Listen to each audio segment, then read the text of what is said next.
Hello बच्चों एवं मित्रों, मैं मनीष कुमार। हमारे YouTube channel clear learning maths में स्वागत है। आज हम पढ़ने जा रहे हैं वास्तविक संख्या रियल नंबर के अंतर्गत एक्सरसाइज 1.3, जिसमें हम आज सवाल को सॉल्व करने जा रहे हैं। इसमें हमारा पहला सवाल है कि सिद्ध करें कि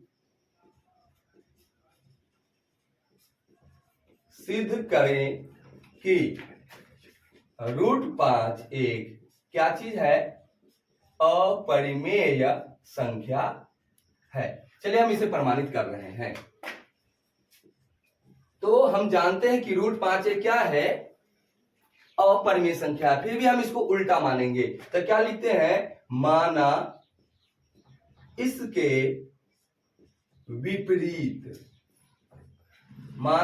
विपरीत √5 एक परिमेय संख्या है। क्या मान लिया हमने कि √5 एक क्या है? परिमेय संख्या है। परंतु परिमेय संख्या किसके रूप का होता है? p/q के रूप का होता है। इसीलिए क्या हो जाएगा? p/q बराबर √5। अब यह q क्या है? बट्टा है में है, इधर जाएगा तो क्या हो जाएगा? गुना हो जाएगा। तो क्या हो जाएगा? p बराबर √5q। अब हम इसे क्या करेंगे? दोनों तरफ वर्ग करेंगे। क्या करेंगे? दोनों तरफ वर्ग करेंगे। तो क्या लिखेंगे? दोनों तरफ वर्ग करने पर, वर्ग करने जा रहे हैं तो p का स्क्वायर क्या हो जाएगा? p² और √5 q का स्क्वायर करेंगे तो क्या हो जाएगा? रूट से स्क्वायर कट जाएगा तो 5 बच जाएगा। तो √5 का स्क्वायर क्या हो गया? 5 और q का स्क्वायर क्या हो गया? q²। अब हम यहां लिखेंगे, क्या लिखेंगे? चूंकि p², देख लीजिए जैसे होता क्या है? 6 बराबर 2 गुने 3, यानी कि 6 क्या है? 2 से भाज्य है। इसी तरह p² भी किससे भाज्य है? 5 से भाज्य। तो वही लिखने जा रहे हैं, चूंकि p² 5 से विभाज्य है। 5 से क्या है? विभाज्य है। इसीलिए p भी 5 से विभाज्य है। p भी 5 से क्या है? विभाज्य है। इसीलिए p √5 से भी विभाज्य है। √5 से भी क्या है? विभाज्य है। इसीलिए √5 एक क्या है? परिमेय संख्या है। √5 क्या है? ये परिमेय संख्या है। परंतु क्या लिखेंगे? परंतु यह विरोधाभास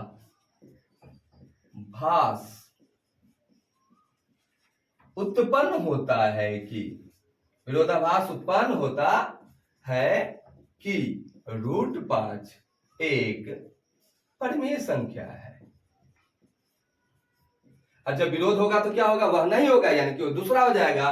तो क्या है? √5 क्या है? अपरिमेय संख्या है, विरोधाभास हो रहा है। इसीलिए क्या हो जाएगा? √5 एक क्या चीज है? अपरिमेय संख्या है। ठीक है ना? हो गया। अब हम दूसरा सवाल पढ़ने जा रहे हैं। चलिए अब हम दूसरा सवाल पढ़ें। दूसरा सवाल क्या कह रहा है कि सिद्ध करें कि 3 + 2√5 एक अपरिमेय संख्या है। फिर हम इसके भी सॉल्यूशन में वही लिखेंगे जो पहले वाले में लिखे थे। क्या लिखे थे? माना इसके विपरीत 3 + 2√5 एक क्या चीज है? परिमेय संख्या है। क्या है? परिमेय संख्या है। परंतु परिमेय संख्या किसके रूप का होता है? p/q के रूप का होता है। परिमेय संख्या किसके रूप का होता है? p/q के रूप का होता है। इसीलिए p/q बराबर क्या हो गया? 3 प्लस 2√5। जैसा कि हम लोग जनरली जानते हैं कि पी बाई क्यू क्या है, परिमेय संख्या, और ऐसा भी जानते हैं कि 3 भी क्या है, परिमेय संख्या है, जिसके साथ रूट नहीं रहता है वह जनरली परिमेय संख्या ही होता है। तो पी बाई क्यू भी परिमेय संख्या है और 3 भी परिमेय संख्या है, और यहाँ रूट लगा तो यह परिमेय संख्या हम लोग पहले से जानते हैं जैसा कि, तो हम 3 को इधर क्या करते हैं, ले आते हैं, पी बाई क्यू की ओर ले आते हैं, जो परिमेय संख्या है उसको एक साथ कर देते हैं। तो 3 को क्या किए, लेफ्ट साइड ले आए, तो क्या हो गया, P by Q minus 3 equal to 2√5। अब देखिए यह भी परिमेय संख्या है, यह भी परिमेय संख्या, और इसका बीच का साइन क्या है, माइनस, यानी कि यह जो है दो परिमेय संख्या के अंतर के रूप का है। तो लिखेंगे चूंकि यहां पी बाई क्यू माइनस 3 दो परिमेय संख्या के अंतर के रूप में है। और परिमेय संख्या का अंतर क्या होता है, परिमेय संख्या होता है, जैसा कि मैंने आपको पिछले क्लास में बता चुका है।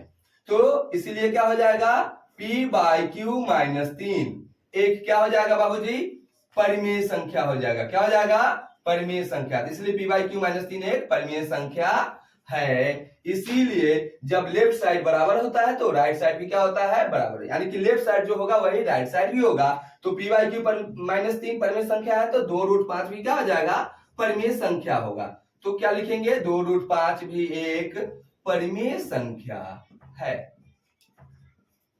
ठीक है ना। और जब 2√5 परिमेय संख्या होगा तो उसमें कुछ जोड़ेंगे तो वह भी क्या होगा, परिमेय संख्या होगा। तो क्या जोड़ दिए, 3, तो क्या लिखेंगे, 3 प्लस 2√5 भी एक परिमेय संख्या है। अब उसके बाद फिर लिखेंगे विरोधाभास वाला। तो क्या लिखेंगे, परंतु यह विरोधाभास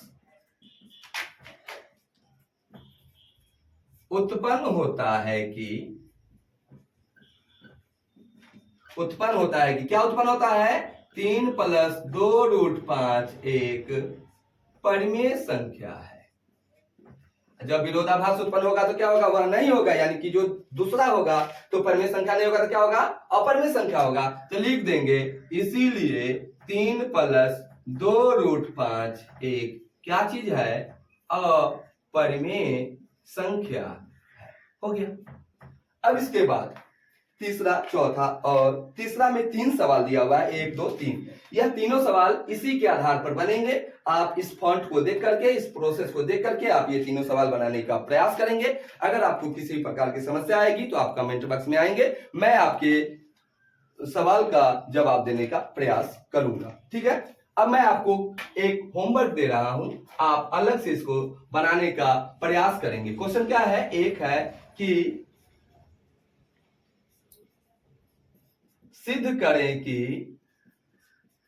√3 एक अपरिमेय संख्या है। और दूसरा सवाल है, सिद्ध करें कि 5 माइनस √3 एक अपरिमेय संख्या है। ये दोनों सवाल काफी महत्वपूर्ण है, इसलिए आप इस दोनों सवाल को क्या करेंगे, बनाने का प्रयास करेंगे। यह √5 के आधार पर यह √3 बनेगा, और यह 3 प्लस 2√5 के आधार पर 5 माइनस √3 बनेगा। यह मेरी तरफ से एक्स्ट्रा सवाल है, आप इसे बनाने का प्रयास करेंगे। और इसमें भी अगर आपको समस्या होगी तो आप हमारे कमेंट बॉक्स में आएंगे, मैं आपके समस्या का समाधान करने का प्रयास करूंगा, ठीक है। तो आज की क्लास यहीं पे समाप्त की जाती है। धन्यवाद।